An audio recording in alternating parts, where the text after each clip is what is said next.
أعوذ بالله من الشيطان الرجيم. بسم الله الرحمن الرحيم.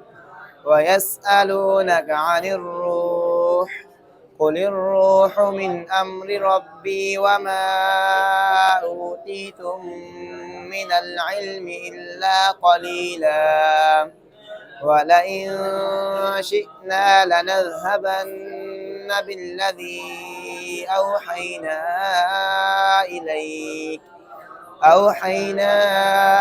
إليك ثم لا تجد لك به علينا وكيلا، إلا رحمة من ربك، إن فضله كان عليك كبيرا.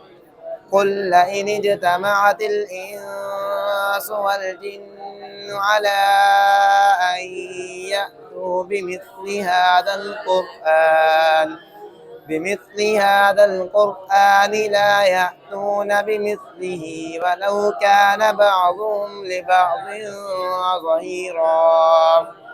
ولقد صرفنا للناس في هذا القرآن من كل مثل فأبى أكثر الناس إلا كفورا.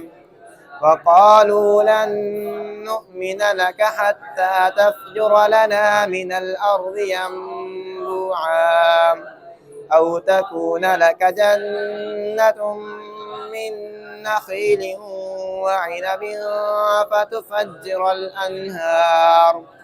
فتفجر الأنهار خلالها تفجيرا، أو تسقط السماء كما زعمت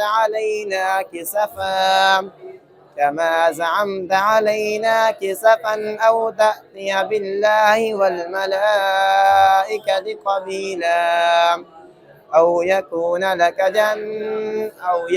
لك بيت من زخرف أو ترقى في السماء ولن نؤمن لرقيك حتى تنزل علينا كتابا نقرأه.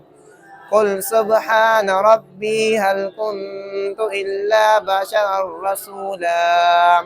صدق الله العظيم.